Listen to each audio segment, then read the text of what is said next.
Announcement guys, another day, another job. Pagkatapos natin na framing guys, ang gagawin natin ngayon ay mag-hukay tayo. Hukay natin dahil lilipat natin lahat ng plumbing, water supply, and drain. So ang ginawa natin guys, renaming muna natin bago tayo maghukay para makita natin kung saan natin repwesto yung mga bagong drain natin. At saka pag nauna kasi yung hukay bago framing ay mas mahirap ilagay yung mga frame natin. So yan ang style ko guys, yan ang sarili kong idea, i-frame mo muna bago mag-hukay. So guys, hukay tayo ng drain. Announcement guys, another day, another job.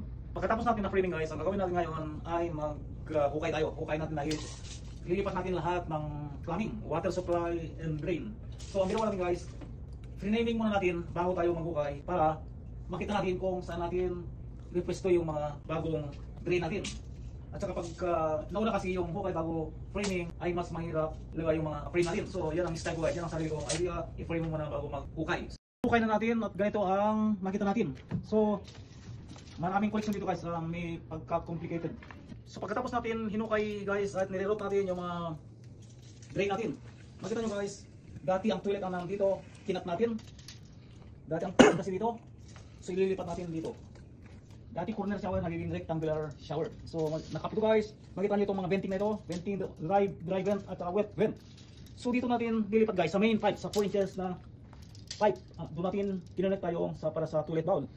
So mas maganda na ngayon guys kaysa dati. Okay guys, so itetest natin yung plumbing, yung main kung sino. So okay naman siya. Dito naman guys sa shower.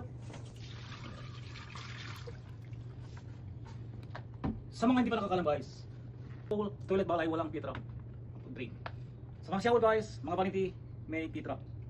So alam nyo guys kung bakit walang P-trap dito sa may toilet bowl. Doon mismo sa toilet ay meron ng P-trap. Kaya guys, pagka ang toilet bowl ay hindi sealed, nagtataka kayo, may naamoy kayo, meron, so kailangan ginagamitan ng wax para pang-install mo doon sa may toilet bowl ay yung wax ay napipit-pit siya.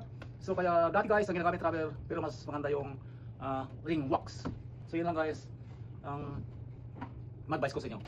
So ito guys, pinapakita ko lang bago natin takluban. So guys, sana may natutunan kayo kung paano mag-planning sa drain. Simple lang gawin, kaya ninyong gayahin. Thank you guys for watching.